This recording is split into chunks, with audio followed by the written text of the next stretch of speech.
So it's been a while since my last video on Kandyland, and I think that most of you will know so many things have happened since that time. I think for a lot of us there were plenty of emotions involved, from anger to despair and back to hope, but I feel like the dust has finally settled a little bit around Kandyland, so it's time to see where they stand. In this video I will update you guys on my tokens, my thoughts on this project and on the future of Kandyland. Now, as always, none of this is financial advice. I have invested in Kandy, but you have to do your own research and make your own informed decisions. Everything I say in this video are my views and my opinions that I share with you guys for educational and entertainment purposes only. Please do me a favor as well, type Kandy down below in the comments and smash that like for the YouTube algorithm. It really does help and it makes more people see this video. Pump the likes and you pump your bags. Now with that being said, let's dive in. Now let's start this video with the elephant in the room.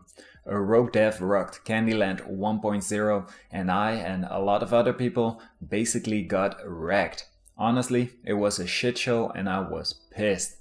I had done my research on Kandyland and to be fair, it looked legit. I often drop $50 or $100 on anonymous projects that look like scams and they turn out to be money makers, so I was shocked to see that Kandyland got rocked. Totally unexpected.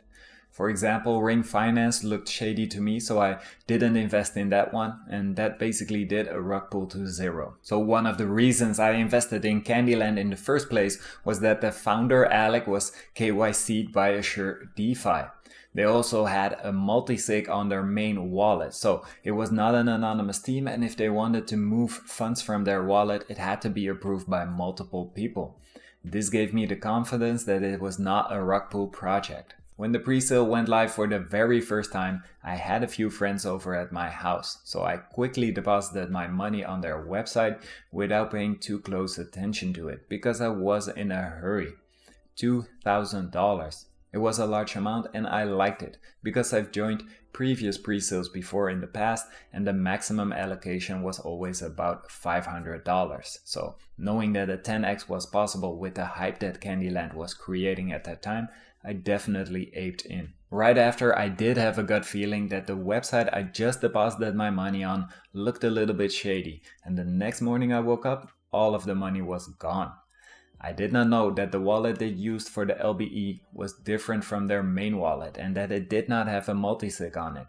So it turns out that the developer they had hired was from Indonesia instead of America, and he drained that wallet.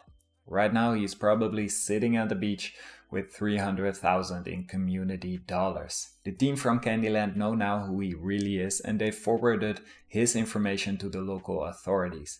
Right now there is an active charge against him, so we'll see how it plays out. Personally, I have little faith in that the original money returns, but who knows? There is always a possibility of getting lucky. Now that is the past for Kandyland 1.0 and it is behind me. Now the team had two options moving forward. They could either quit and nobody would get their funds back, or they could continue with their vision and try to make Kandyland 2.0 work, so everybody would have a chance to make their money back. Many projects have been hacked in the past, and when the community gets compensated for their lost funds, often a project can come back stronger because the trust is restored. So Kandyland got help from a developer called Decode. He was the dev for Tempo Dao and he helped the team get their affairs back in order.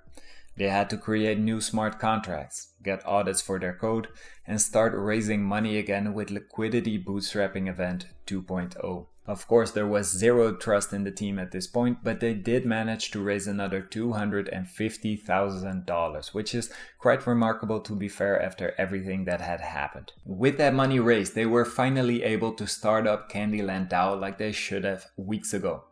They could not give every investor from Kandy 1.0 their money back, but they are giving everybody the tokens they have bought. So I had bought 400 tokens at a price of $5. I have received 320 tokens so far, tomorrow I will receive the last 80 tokens. They are also planning to give out additional compensation to the duped investors, but there is nothing concrete on this yet. I think the focus now should be on making this a successful project first, and then it will be easier as well to have extra compensation at a later point in time. The fact that they can come back from the dead is definitely a sign of a strong character, and that they are willing to do everything in their power to make Kandyland 2.0 a success. Now, when the Kandy token launched, it briefly spiked to about $40, but within the minute it dumped to $10 and afterwards even to $2. There is an incredible sell pressure from early and unhappy investors that want to get their money back from Kandy 1.0, and they are willing to sell at a loss below $5. The price has been volatile for a few days now around the $2 mark, and it looks like there's support from $1.30 to $1.50. For newer investors, it might be scary to hop on board because a lot of people are afraid that early investors will dump. Hopefully slowly over time there will be less people willing to sell at a loss below $5, so the price can find some stability and slowly increase. The current market cap is about $300,000, and if that dev didn't steal the money, this would easily be a 10x or more. With these lower market caps, the volatility will be higher, because it only takes a few large buys to send the price flying up. The bigger the market cap, the lower the volatility. So that means that there are currently a lot of opportunities here to make some money. It is easier to do a 10x from here than from a market cap of $3 million. But it will come down to what the team has in store for Kandyland for the future. Now, Kandyland has some ideas to gain momentum and to attract new users to the platform. For one, they have a 19 million % APY. So instead of selling my 400 tokens at a loss, I will stake them. This decreases the selling pressure and I'm getting a nice 18% return in 5 days. This APY will not last forever and I'm expecting to see it go down in the future real soon. So I might as well use this opportunity to get some extra tokens while I still have the chance. If the price does a 10x from here, I'm sitting comfortably. A second idea they've been working on behind the scenes is their upcoming NFT drop called Kandy Creatures. Holders of this NFT can get a APY boost on their staked tokens, which is great. It is always good to have NFTs with utility. There is little information yet on this NFT drop, but it should arrive soon from what I've read in their Discord. My personal concern would be when this NFT drop is in the large numbers. A collection of 10,000 NFTs giving out an APY boost could definitely dilute the token price. But on the other hand, if you can only buy this NFT with the Kandy token, it would be a good thing, of course. We'll just have to wait and see what's coming next. They plan to drop many NFTs over time, and personally I'm looking forward to seeing music NFTs.